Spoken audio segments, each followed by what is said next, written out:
vengeance!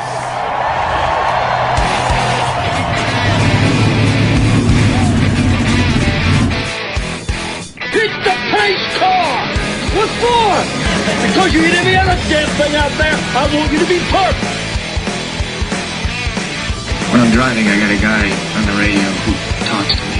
It's him. He talks to me. Well, I wanna be a race car driver. Pretty girls eating from my hand, yeah. Wanna live a life of fun and danger. No sweater working for the man, alright. Hey, race fans, welcome to the Hoobazoo Radio Network and welcome to Drafting the Circuits. My name is Frank Santoroski. I'll be your host for the next hour as we talk about this week in racing and preview a big weekend next week. Joining me in the studio, I've got Seth, Eggert, Luis Torres, and Richard Youden. Fellas, how we doing? Doing good. Good, thank you. How about them Cowboys taking it now? How about those Cowboys, huh? Hey, this is not a football show. We covered this last week, but we are a racing show. I know. And there was... The Cowboys don't look like they're playing football, in all fairness. Okay, yep, all right.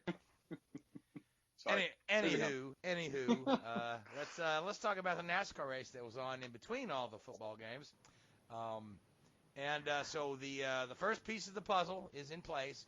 Joey Logano will be part of that championship 4, defending champion trying to win his second. Seth, let's talk about the weekend in Kansas. Well, at least for the Truck Series, we had Brett Moffitt win after a spirited battle between him and Zane Smith. Came down to the final few laps. Zane actually tried to side draft him, and he made such a move on the backstretch he spun himself out. Moffitt went on to win. Hailie Deegan made her Truck Series debut, finished 16th with no practice, no qualifying, and a rain out fuel, and I believe she also lost second gear during green flag pit stops. So to at least get a top 20 finish is impressive considering all of the issues around it. In the Xfinity Series, Chase Briscoe won again. He's continuing his dominant streak. He essentially had the race in the bag after Noah Gragson and Austin Cindric crashed on lap 15. There was nobody standing in his way. You had Ryan Sieg, you had Harrison Burton, you had Ross Chastain get up there a little bit, but none of them could really do anything. There was one hell of a wreck, though. They tried going 4 wide on a restart. Allgaier was on the apron, forced himself up the track into Anthony Alfredo.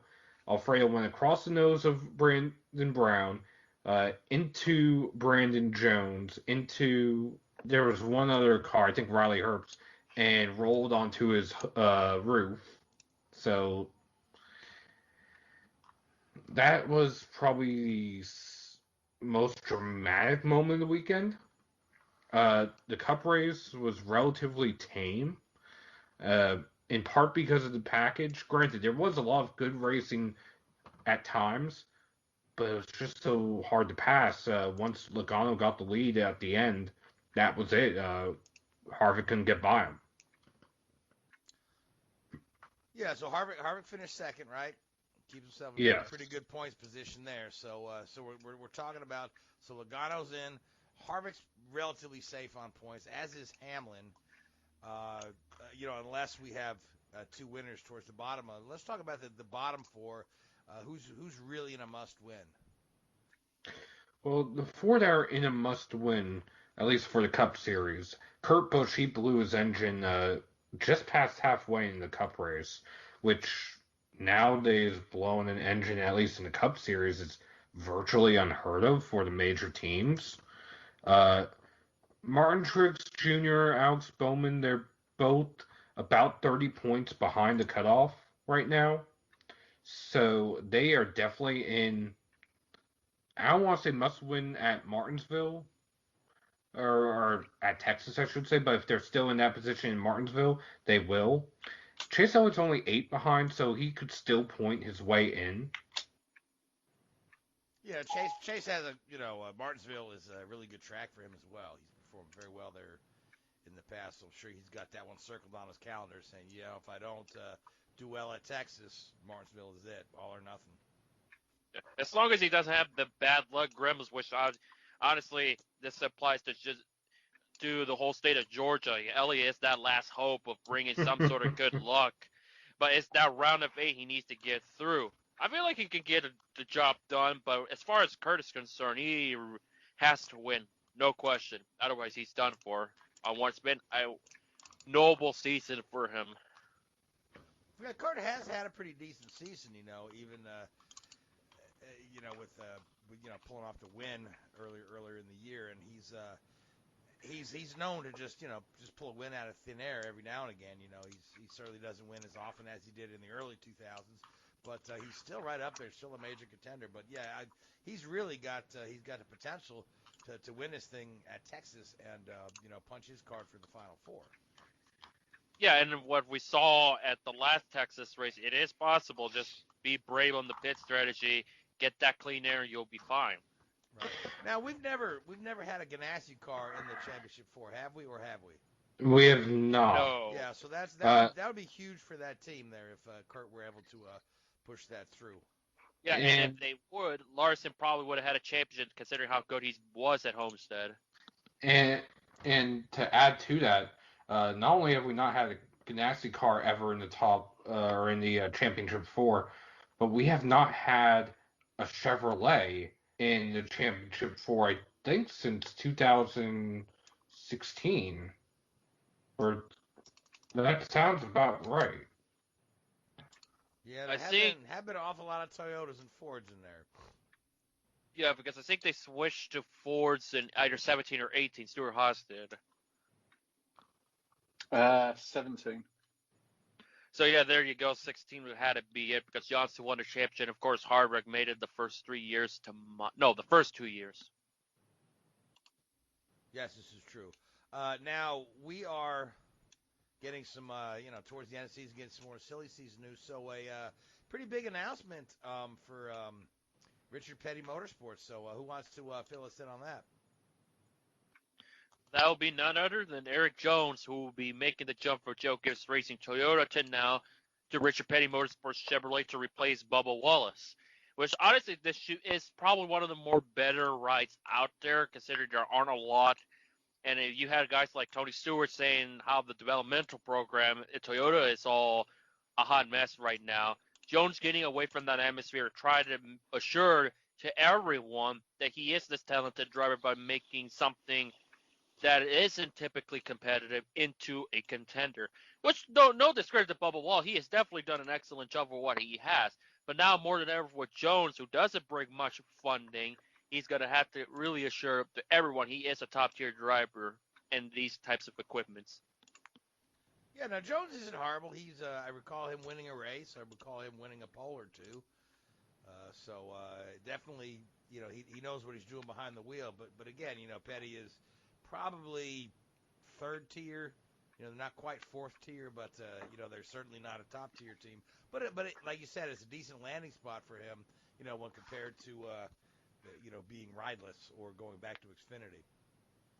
And I think that also confirms that Petty's staying with Chevrolet for next year as well, haven't they? Well, Petty is staying with Chevrolet. They are still going to be on the RCR campus.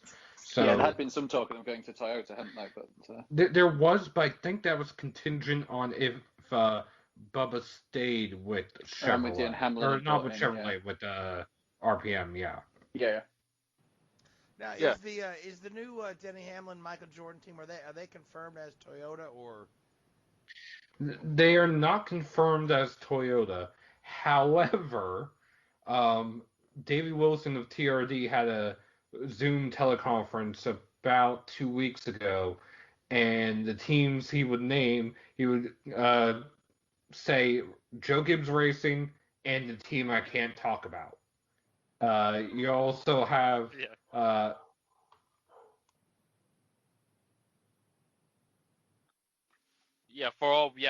it's pretty clear, but obviously we don't know. You're gonna have to wait as far as Michael Jordan and Denny Hamlin's manufacturer is concerned. Pretty obvious, but we don't know. I could be dead wrong. like I've been at times in this show. No, we could all be dead wrong, yeah. But I mean, all the smart money points to Toyota, given Hamlin's involvement, and he's been in the Toyota camp for quite a while. And what I was going to say is Joe Gibbs has already said that he's welcoming Bubba back to the fold. So there's a lot of implied that it is going to be a Toyota team.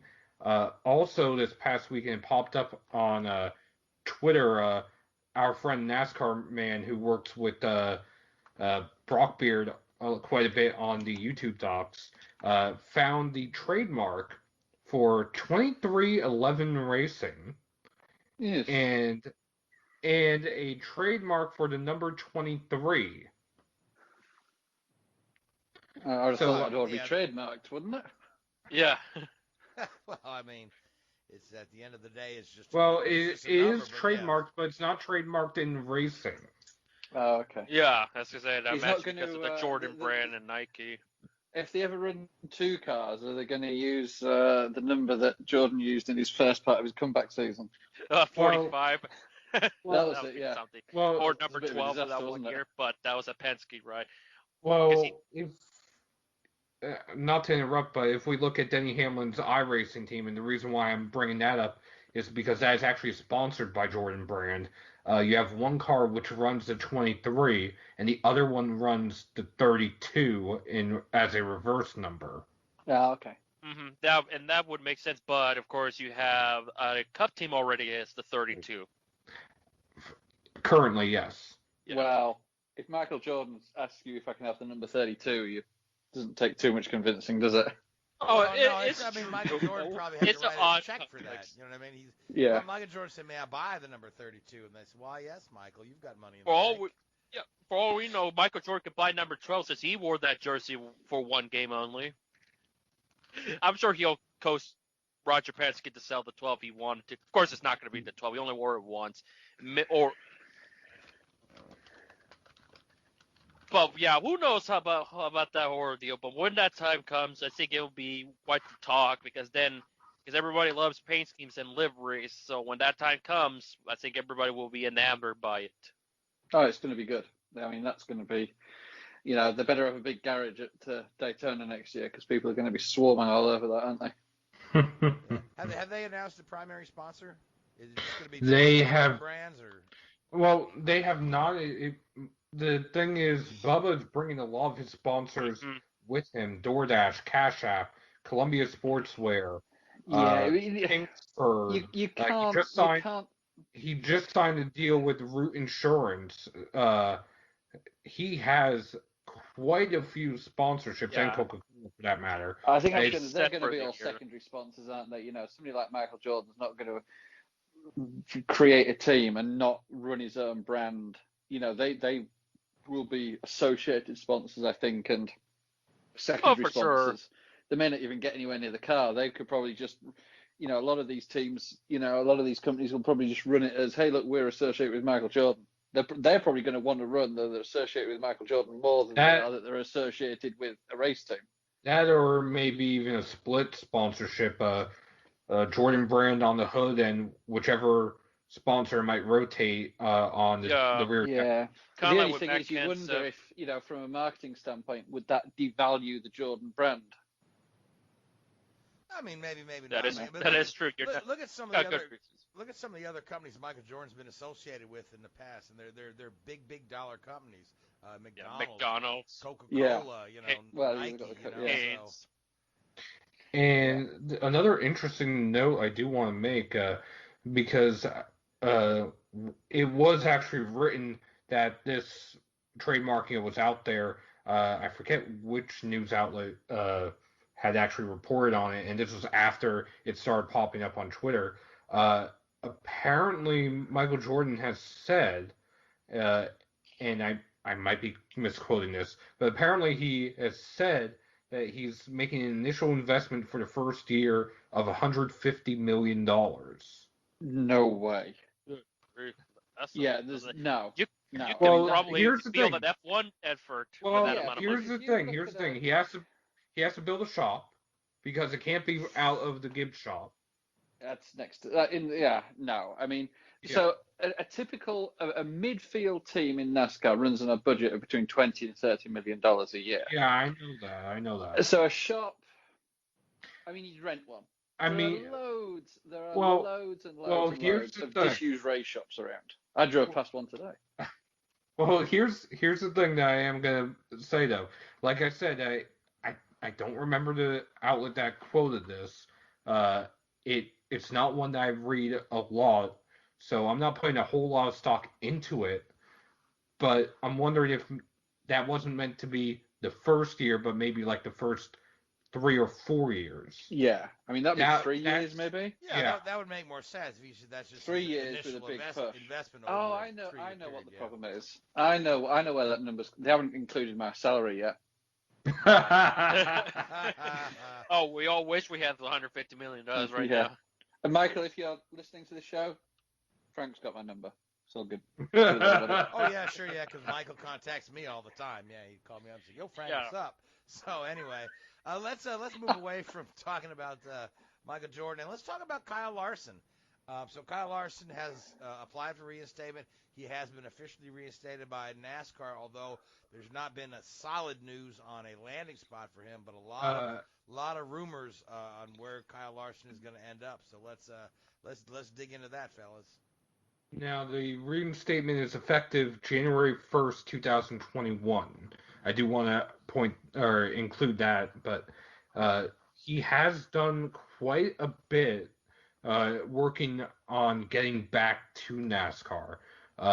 After he used the racial slur on iRacing, he went and he met with Bubba. He met with Willie T. Ribbs, the former CEO of Def Jam Records, the family of George Floyd. I could keep listing. The list has to be somewhere around 50 to 75 people. Whether it's people that do diversity training, racial sensitivity training, the list goes on and on. He has worked extremely hard to come back. I mean, at the end of the day, I don't feel like he was truly a racist to begin with. You know, he was certainly insensitive using that term, you know, and in a joking fashion with his buddy. Yeah. And that was certainly misguided. You know, maybe you and your buddies shouldn't refer to one another racial slurs because it's, at the end of the day, it's not funny. You know, it's not funny, and it's a word that hurts a lot of people. Even if it's used in Australia, because that's what I think Larson said on national television, that it's some sort of a thing in Australia. But either way, it's kind of there is a big difference between being a racist and saying something racist. Certainly, unfortunately, I think Kyle has fallen foul of that. And you know, as Seth was saying, you know, he's gone to great lengths to educate himself better, and hopefully, you know, we can turn this unfortunate situation and, you know, what was the sort of a 9-month suspension into a positive for him and the sport as a whole, and he can, you know, be a conduit for good, really. You know, hopefully make light of a bad situation here, and you know, I think in reality there's probably only one seat that he's going to end up getting next year, and you know, I think he'll get quite a bit of publicity for that, and which is probably why, if such ride, there's probably a good reason why the certain number will have to change, mostly for marketing purposes. Now, I mean, I keep hearing that he may be running the number 5. I've heard 57 as well. I've heard 5. I've heard 57. I've heard 25. Those are the 3 that I've heard. I think it'd be the 5 because they've already had that one in house recently. I think Casey Kane was the last guy to use that. Casey Kane was the last one to run it. And it's the original car number. Yeah, 5 goes back to Terry Labonte days. Actually, it goes all the way back to the beginning of Hendrick Motorsports. But what I was going to say is Hendrick has also run the 57, granted in the Busch Series back in 05 and 06, but the 57 is also Kyle Larson's number in sprint cars. So and I think Chase Elliott used the 25 for a couple of races, didn't he, when he was a rookie? The he final did year, and they allowed 5 cars. Yeah. yeah. So there are different scenarios that make sense. But as you say, from a marketing standpoint, it was that 88 is still a very coveted number for Dale Jr. and that you can understand them probably wanting to distance themselves a little bit from that. Mm-hmm. That, and speaking of distancing themselves and everything that Larson has done right, on the opposite end of the spectrum, we have Mike Wallace, who seemingly has done Yeah. Oh gosh, yeah. Guy's Um, never done anything wrong, has he? Mike was also suspended for essentially using a racial slur, although the Facebook post in question was deleted and NASCAR has not stated what it was. Mike Wallace appealed it, and on the appeals panel was Bill Lester. Yeah. He appealed it twice, I think, right? Yeah, he then appealed it to the head of the appeals panel, and that one got denied as well. And then this past weekend, he was filmed at a dirt track where he's running for Brandon Hightower, who also is no longer in NASCAR, and continued to attack NASCAR, Bubba Wallace, John Bobo of NASCAR, and others. What was the basis of appeal? Freedom of speech or something, wasn't it? I don't think his appeal was based around the fact he admitted to doing anything wrong, was it? I think that's half the problem.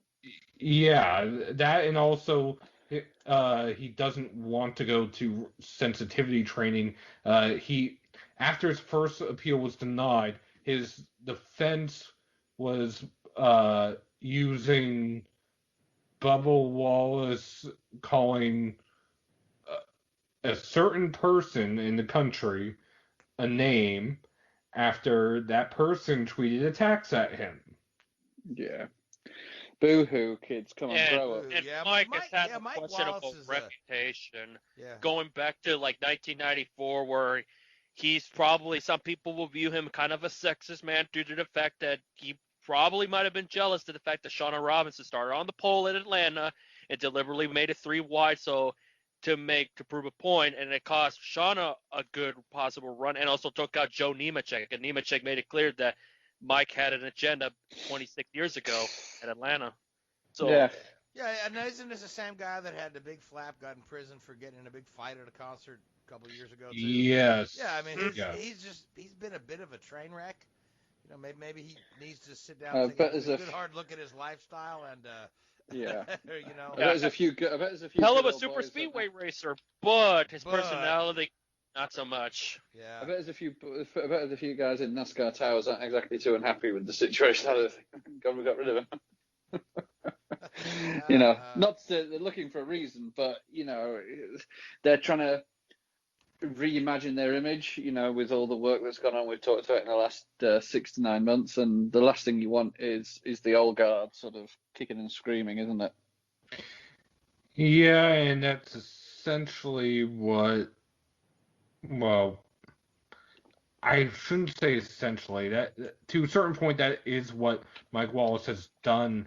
Although he hasn't explicitly told his story per se, it's more he's just continued either complaining about NASCAR moving into a more inclusive direction, or continued attacking Bubba Wallace. It's amazing. And just to be clear, Bubba Wallace has no relation to Mike Wallace, in case anybody listening is a little confused.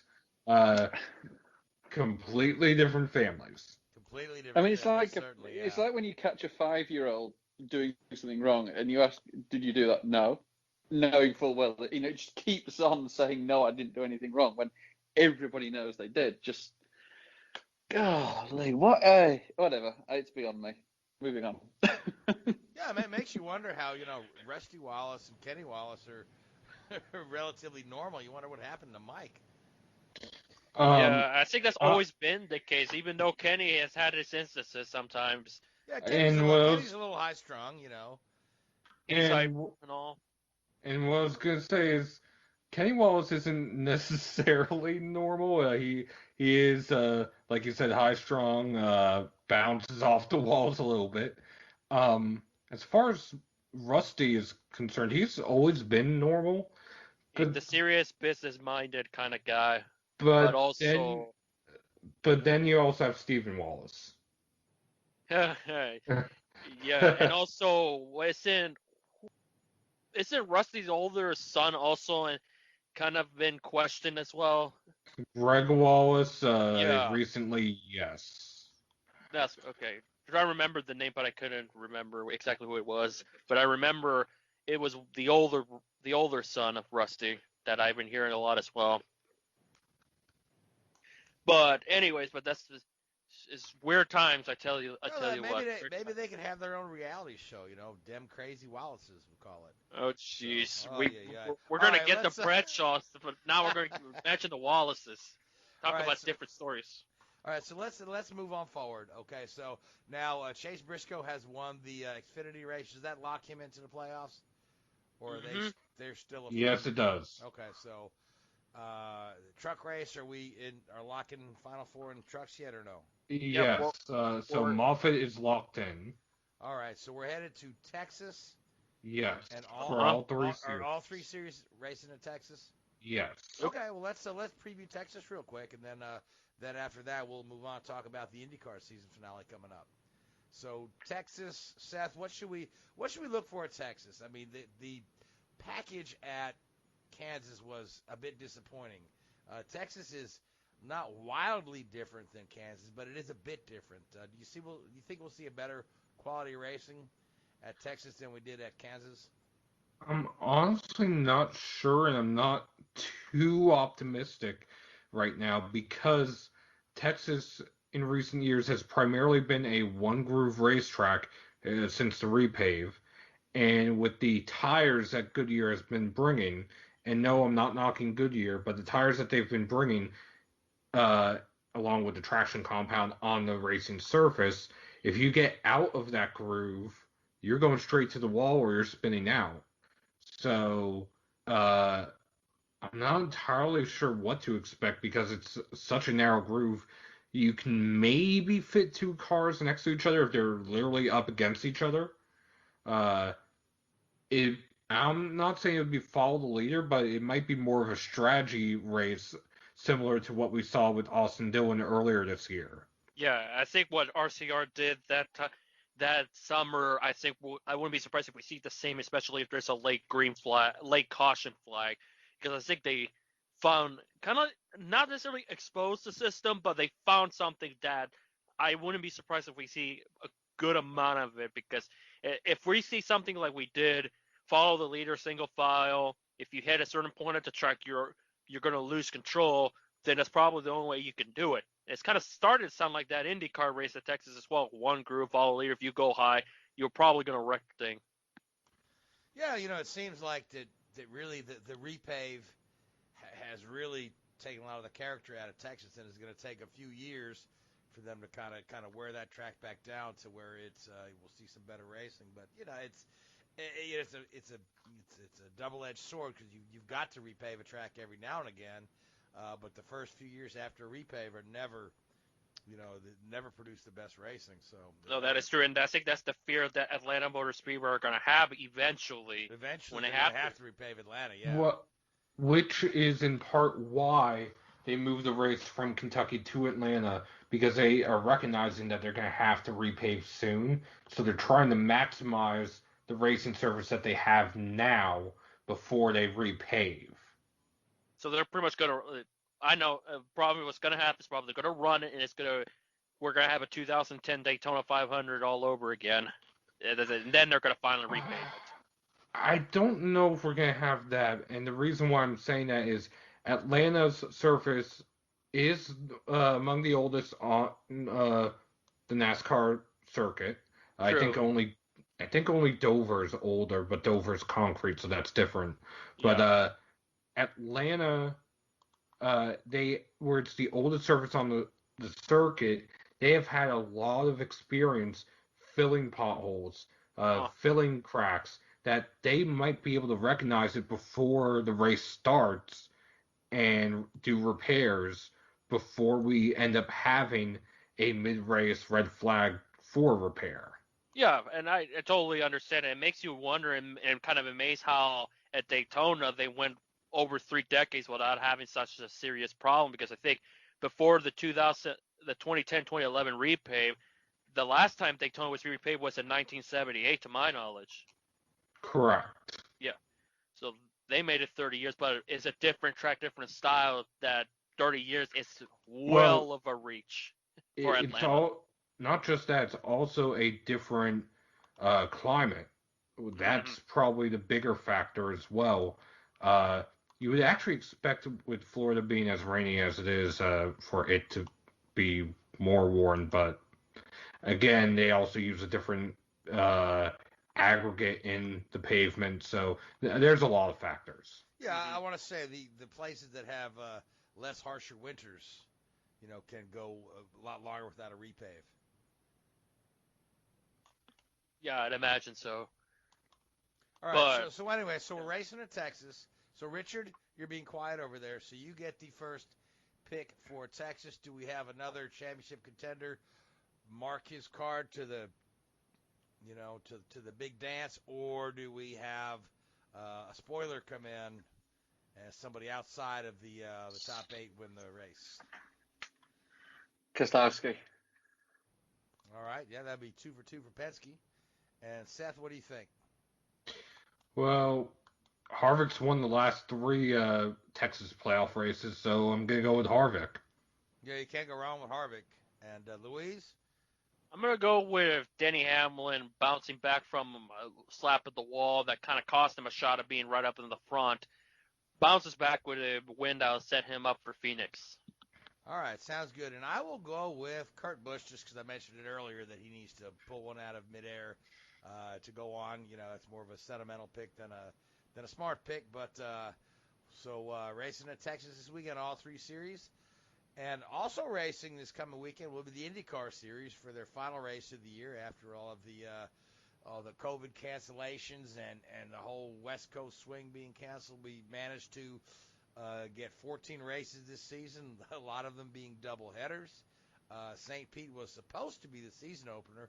The track was built and ready, back in March, right as the virus struck. They actually got a practice session in, and the last minute canceled this thing. So now it ends up as the season ender. They built the track again. It's ready to go. Scott Dixon is looking to win his 6th championship, putting him in rare company. Now, A.J. Foyt has 7 USAC championships, although it can be argued that Foyt's 79 championship was a bit of a gimme because there were only, I think, 7 points paying USAC races that year. Foyt did win 5 of them, but the bulk of the more competitive cars were running the kart series that year. But, at the end of the day, Foyt still has 7, but this number 6 for Dixon, if he pulls it off, puts him right there, right behind AJ. Now, Louise, what are your thoughts on clinching scenario, St. Pete race, debut of Scott McLaughlin? I say the only way Dixon does not pull this thing off is if he cracks under pressure. I mentioned this a couple of times that as of late he has cracked under pressure. Like, he's been outsmarted. He hasn't had the greatest results. He's made several mistakes down the stretch, whereas Josef Newgarden has capitalized at every opportunity he has. Despite the fact that Newgarden is the defending winner, it's going to take a lot for Dixon to not win this championship, and it goes to Newgarden. Yes, Dixon has never won at St. Pete. He's finished runner-up plenty of times. 4 but times. 4 times to be exact. Yep, thank you. So we'll take it for that one. But I honestly don't, even if it's an okay result, I think Dixon will be just fine. I think he does have his 6th championship, which will make him the first guy to win the championship by leading the championship trail from start to finish. Something that Montoya could have done, but if it wasn't for a tangle, if willpower and him didn't tangle at Sonoma. So this 6th title will be an unprecedented feat, not just because he's won away from Asia, but also leading it from start to finish, which is really difficult, especially where there's no double points on the line. So that's from the gimmick standpoint, thank goodness we don't have to worry about that. But it does put more pressure of Newgarden to do a lot more to get that title. As a matter of fact, if Dixon has problems and he finishes outside the top 10 and Newgarden wins, then I will be as impressed with Newgarden winning that championship because he capitalized when it really mattered most. Yeah, Whereas certainly, Dixon, yeah. unfortunately, But I mean, I think if Dixon doesn't win, it'd be a travesty, because there's no doubt with the way they came out the box at the start of the season and the way Yeah. they've managed the with him season and Michael from Cannon, there on everything in. was looking great. Yeah, I think they've got to take a huge. I think at the end of the day, the person that deserves the title is the one that has the most points at the end of the season. But I think from a pure performance standpoint, you cannot look past Dixon. I really think if he doesn't win it, then it's a little bit unjust. You got to give credit to, as you said, Newgarden where it deserves, because he's picked up the pieces when they become available. But Dixon's been incredibly impressive. As people start sort of questioning him, as he gets older, he's driving as well as anybody right now. Yeah, the funny thing is they're saying Dixon's in a slump right now. His last 4 races have been unimpressive. His last 4 finishes were all in the top 10. You know what I mean? Yeah, but it's just it's the about fact that managing he's the just made situation. mistakes. 8th and 9th, and you call that a slump. But for And, Dixon, you I can guess guarantee, it is. No, but you could also guarantee that if there was more on the line, if you like, or less on the line, and he was battling a little bit closer for points, he may have had better finishes. Maybe the reason that he's finishing sort of mid 5th to 10th sort of thing is because, okay, guys, I'm not going to throw a Hail Mary strategy here. I'm not going to dive up the inside into turn 1 when I don't need to. I'm just going to manage my point situation. Yeah, and, the Prost yeah, approach. certainly, the Prost approach, yeah. But yeah, if he wins by 2 points, he's won by 1 point too many.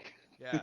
So if you look at Dixon's career, I was just looking at his finishing record, and it's pretty staggering when you consider 18 years in the Indy Racing League, discounting his season and a half so far. He's finished on the podium 40% of the time. 40% of his entire career is ended up with a podium finish. That is staggering. What's Hamilton's podium Especially ratio? the way IndyCar has been, where guys can go, the fact that he's done it at 40% is staggering.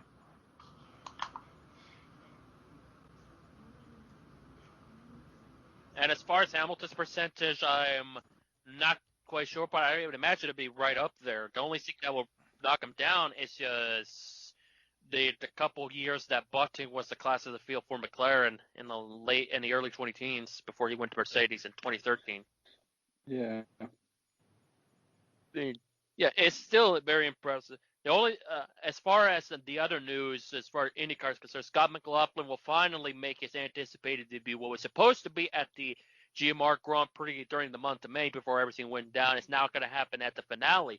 It's a street course, the only street course, and also he's fresh off finishing 5th at the Bathurst 1000, which was won by SVG and why can I not remember the other guy's name? Garf.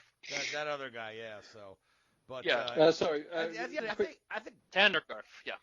I don't. Quick stat update. Hamilton has 61% podium finishes. Well, geez, I sell him short. Yeah, I was gonna say, yeah, but at the end of the day, though, the IndyCar field is a bit deeper than More one competitive, field, yes, for more sure. competitive. I don't think the field is, but the cars are equal. Certainly, But yeah, I know yeah, exactly what you're saying. Yeah, but I Which mean, is why you probably see guys come and go, which just makes the Dixon one as impressive because there's so many of them that have their skids, and when they have their skids, they get shoved out the door, whereas Dixon has been super consistent for pretty much almost his entire career. 100%, yeah. 100%. So there's some silly season things. Now, we said Scott McLaughlin is debuting with the Penske in the IndyCar. He's already a Penske driver, drives for them in the Australian Supercars with, a lot of folks are saying that, Penske will expand to 4 cars with Scott full-time in 2021. It's not a done deal. It's not signed, sealed, and delivered, but certainly he has been represented by Shell Pennzoil in the Australian series, and he'll be flying those colors in St. Pete. So he's already coming in with they've got a sponsor for the guy. So that appears to be a lock, give or take. The the McLaren situation is settled with Rosenqvist taking the Askew seat, but there's still talk of a third car. Michael Shank has been talking about a second car on a part-time basis, and he's flip-flopping on whether he wants to get a veteran in there, like an Elio Castroneves or a Tony Kanaan, or if he wants to get a young guy and plan for the future. And if you want a young guy plan for the future, you've got guys like Oliver Askew, certainly, who's looking for work. You've got Zach Veach, who's looking for work. You got Spencer Piggott, who's looking for work. I don't know if any of those guys would be a good fit at Shank. Or you've also got, other guys in other series. Speaking of which, the Formula E champion, what's his name? Felix Felix DaCosta, something like that. I know it's Felix DaCosta. DaCosta. Yeah, something like Yeah, that. DaCosta. Testing the Rahal car next month, and he's quite excited about that. I mean, that'll be. I don't know if that'll materialize into a ride. Rahal has often, stated the desire to run a 3-car team. He's just not had the funding. So I mean, they've been pretty good at funding their 2 cars with rotating sponsorships. I think Graham Rahal probably has more sponsors over the course of the season than some of the NASCAR guys, but they've just not been able to get some funding for the third guy. So I'm not sure if this Felix DaCosta coming over from Formula E has some funding. He may indeed have some funding. I think there is. Yeah, there is there. Yeah, he's been around through the junior series. He's very, very solid driver, but even through the junior series, he's been known as being well funded. And I did like his press release. It's been my dream to drive.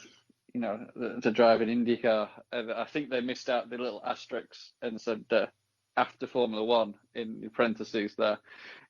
But I mean, it's great to see that sort of merging. And I think we discussed a couple of weeks ago when it was first announced. You could well see a lot of these guys doing split seasons, doing IndyCar and Formula E. But I know this season's with COVID and everything, the seasons have been a little bit staggered, but the original plan was that Formula E will be a winter series, and I know Andretti, who run a Formula E team, the guys that run IndyCar, the plan is that they run Formula E during the off season.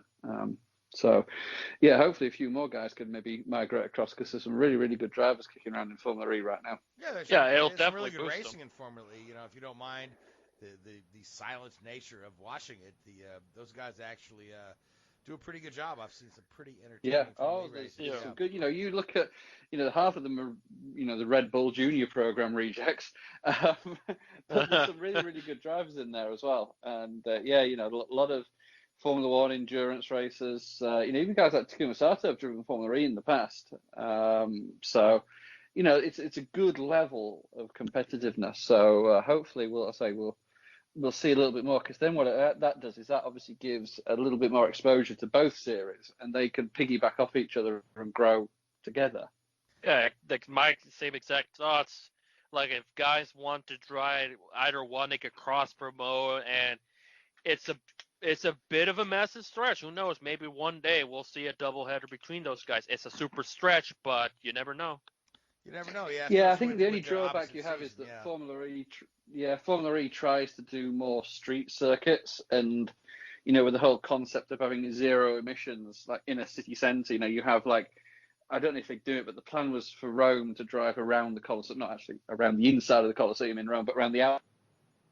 On the outside of the Colosseum, where the inside of the Colosseum probably needs a repave, because it's a bit worse than it's like Atlanta. Probably needs a little bit of It could be worse. We could come by San Francisco and Seattle, which needs all sorts of repaves. Yeah. Oh my gosh. Drive down the.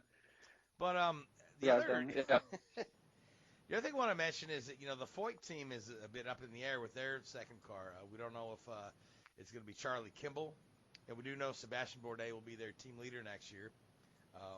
Kimball would like to return in the other car. I believe he's still funded. I believe the team is sort of happy with Charlie, but there's a underlying rumor that other car will be split between Tony Kanaan in the ovals and Pietro Fittipaldi, who would be returning to the series. Wouldn't that be something? Because I've still feel bad that he never got a shot at the Indianapolis 500 because of his Spa crash. So that would be great for him. I mean, he'll be doing a lot more than being just a test driver for Haas at this point. Yeah, And he did yeah. pretty all right with Dale Coyne in 2018 as well. No, he wasn't too bad. He wasn't too bad. Yeah. When he was filling in for Bourdais and all those guys. Yeah, but I mean, Fittipaldi is another one of those strong names associated in racing, and be good to have him back in the series. I hate to see Charlie Kimball kicked to the curb, but at the end of the day, Charlie has been a bit unimpressive here and there. Yeah, he's been serviceable. He's had some flashes. He has some pretty good runs, but it's kind of like the Kimball way sometimes. And obviously, as far as Fittipaldi, there was definitely not Sebastian Bourdais. Bourdais' ordeal was 17, so correction on my end. Yeah, but Kimball has been serviceable. Well, the Foyt team has deeper problems than their drivers. Oh, but, for sure. But we all know that. So that's a developing story. Who's going to be? I don't know if Dalton Kellett will be welcome back or not. Kellett certainly has not done anything to show that he deserves a seat, other than none of the checks have bounced. He's certainly the K-Line money, which is the corporation up in Canada that his family owns, has paid a good deal of money that's helping AJ keep the cars on the track. So we'll just see how that goes with Foyt, and then of course the open seat at Andretti, Zach Veach's seat. Hinchcliffe has been mentioned for that, but he's not a lock because Connor Daly has also been mentioned for that seat. Although Connor is also, Ed Carpenter's trying to work hard to keep Connor and get him a full-time ride there, right? So, if Connor gets a full-time ride elsewhere, that leaves a part-time ride open at Carlin. For somebody to take those oval races that Max Chilton doesn't want to run. So there's a lot of moving pieces coming there. Michael Andretti has said here and there that he'd like to actually expand to 6 cars. But you need to make sure he can finance the 5 first. So we'll just see what happens there. So, Grand Prix of St. Pete coming up. Who do you like for the win, Louise? I probably like Rosenqvist. Remember last year he could have probably won that race, and with this being his final race with Ganassi, I think I would not be awfully surprised if he's right up there. So I say a good swan song for his tenure Ganassi would be with a W. And my championship pick is Dixon. All right, Richard? Rossi for the win. Rossi for the win. And you like Dixon or Newgarden for the championship? Dixon. Come Obviously, on. Yes. Come Really? on, yes, I know. Yeah, they said there's like almost 2,000 finishing scenarios based on the amount of cars starting, which is 24, the amount of the different combinations that all the cars could finish, and only 1% of the scenarios equal Newgarden winning the championship. So with that being said, I'll pick Dixon for my championship favorite, but I'll pick Will Power for the win. And we'll see how that goes. So, Formula One. So, quick question on the Indycar. I don't know if you know this. So, if say Dixon gets taken out at the first corner by Rosenqvist out of spite, which I do have that feeling. Remember, that's why I said Power in Montoya could happen. Yeah. It could happen. Where would Newgarden have to finish? I think he needs to finish. If Dixon finishes last, I think Newgarden needs to finish on the podium. I believe he needs to finish no lower than third. So it's not like he has to finish 8th or something. Yeah, and so he's still. I mean, at the end of the day, he's got to go and win the race. That's his Dixon job. Needs to go for the win and hope that. Newgarden needs to go for the win at all costs, and he needs a little help from Dixon in the form of some sort of trouble. Whether it be a mechanical or a long pit stop or a flat tire or a off-course excursion. Or a caution that during pit stop. A caution that buries him in the field. Yeah. So, but I think at the end of the day, Dixon needs to finish 9th. Around inside the top 10, so it's going to take a. Yeah, I think if Dixon finishes 9th, it's over. So. Yeah, and also as far as the whole ordeal, It may not be Rosenquist. Don't forget, Ericsson is a street course. You know the Formula One stigma. It's always his fault in some capacity, unfortunately. Yeah, you'll take Grosjean out again. Yeah, out of nowhere. Speaking of Grosjean, Speaking of Grosjean, yeah, that's our next, There we next go. topic. Portugal. That's our next Beautiful. topic. Yep. So Formula One is off to Portugal, and Haas Yeah. has made it pretty clear that Grosjean and Magnussen will not be continuing with the team. Who do you realistically like for that seat at Haas? I've kind of heard So a little rumbling that Illett is not being considered for that seat. correct. Or Yeah. Eilert. The rumor is Eilert? that Eilert. Eilert. Yeah. Yeah. The rumor is that Mick Schumacher is going to get that seat, which would be a little bit interesting. You know, you would imagine, especially if Mick wins the GP2. Oh, sorry, God, show my age. GP2. Formula 2 championship. You know, he's the big dog of the Ferrari Academy, and for them to put him into the Haas may show a slight change of allegiance between Ferrari and Alfa Romeo and Haas there. You know, we all know that Ferrari have been very close to Haas since the conception of the Haas team, which is part of the reason that, you know, that they were founded. You know, they didn't want to do everything themselves, so they got this close connection. But you know, going back, you know, 20 odd years, you know, there's always been that close link between Sauber and Ferrari, or Alfa Romeo and Ferrari. Yep. So Norberto and they actually have Fontana. a veto. Yeah, I mean, they actually have a veto on one of the drivers. Now, Kimi's, you know, if he can be bothered, he'll sign a contract. If not, he'll just turn up and race, whatever. Or You he'll know, for turn next up year. at the So, pub. yeah, whatever. Yeah, whichever. Yeah. So he'll be at one of the, you know. So Kimi, I think Kimi's going to sign for next year, and apparently, you know, they've. Giovinazzi's put in some recent, you know, half decent performances the last few weeks, and some people within Ferrari are like, he's not doing too bad. So maybe that only, you know, would you then put Eilert and Mick Schumacher in a Haas? You know, two rookies. That's a big stretch. Yeah, I mean, you know, I think it's they one want to thing keep for Schwartzman in Formula 2 for another year. You can't. Where's the benefit from keeping Mick or Eilert in Formula 2 for another season? I can't see a benefit there. So realistically, Ferrari would want to push both drivers into a seat. And if they decide to go Giovinazzi and keep him at Alfa Romeo, then realistically, the only destination is to put both of them at Haas. And that's a big ask of Haas. You know, they do seem to lose their way with development a couple of, you know, times. I think, remember, was it last year or the year before where they came to one of the races with all of these new upgrades and it made them like a second slower, and it took them half a dozen races, and, you know, all Grosjean was saying was get rid of these updates, and eventually they got rid of them and they got quicker. So you need an experienced driver like that. So it would be a huge ask to go with two rookies in a team. I can't remember the last time a Formula One team actually had two rookies at that level. I mean, it's a huge risk. So maybe Toro Rosso back when Liotzi got speed. Maybe or Buemi Caterham Manor. I think. I don't know, maybe Sebastian Vettel and Sebastian Bourdais, both rookies at the same time. Bourdais knew his way around a car, didn't he? You know. Well, a little bit, yeah. He could have got on a podium at Spa 08, but he kind of sunk it when the conditions started to get wet. Yeah, but I mean, it'd be a big ask for them to do that. So it's going to be interesting to see what happens. I've got a lot of time for Giovinazzi. I think he's a good driver. He's had a year and a half, but the end of the season he'll have 2 seasons in Formula One. Has he done enough to warrant a third season? I don't think, at my end, I don't necessarily think so.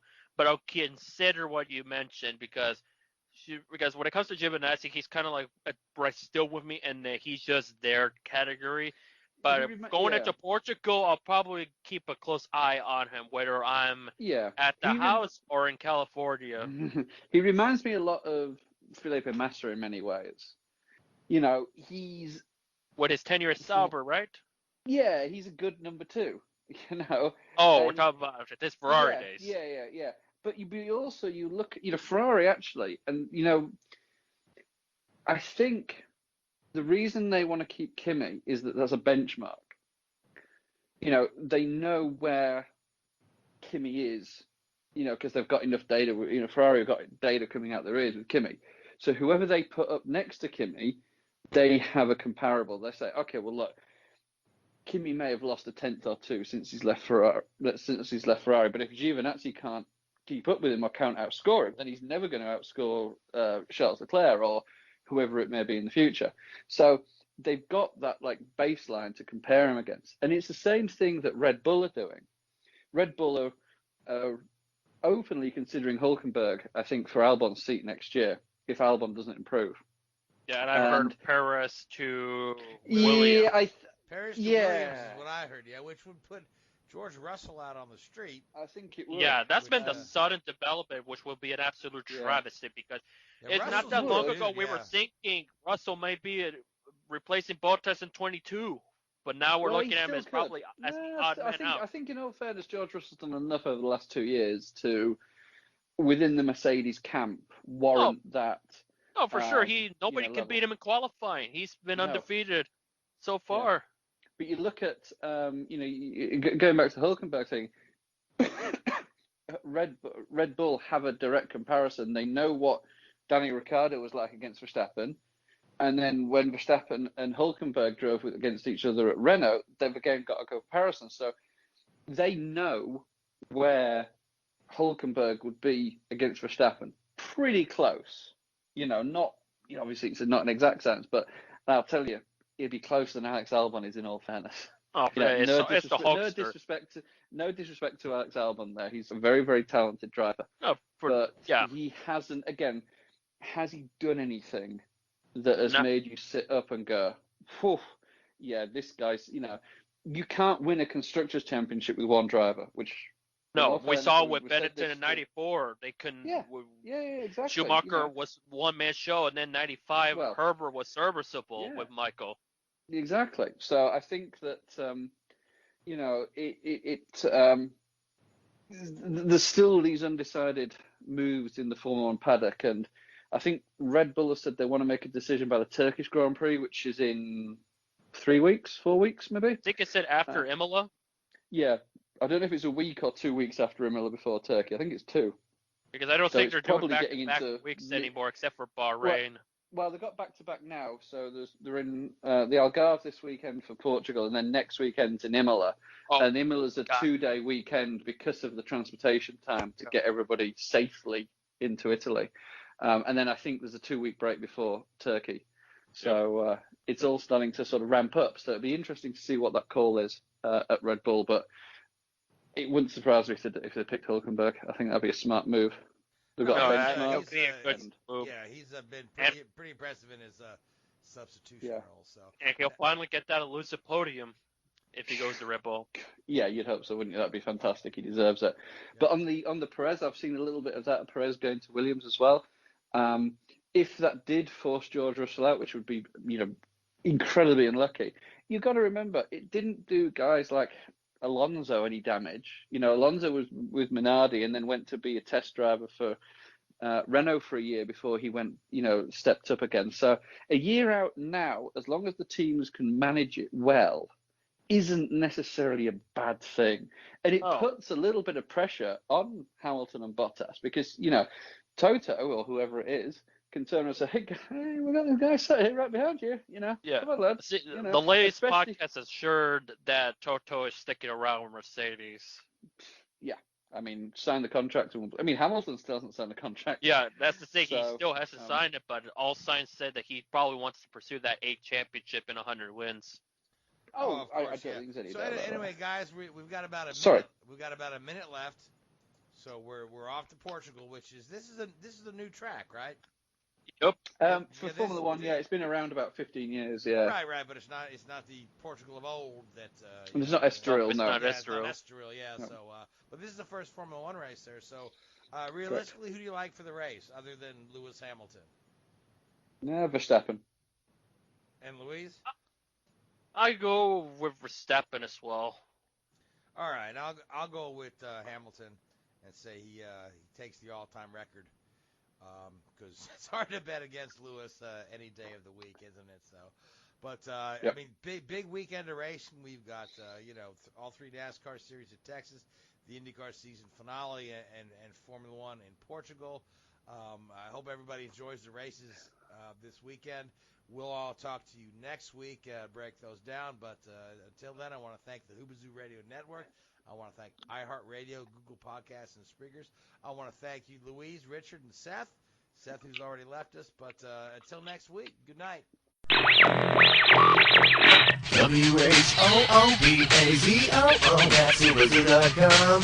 Enter website, enter website, enter website, enter website.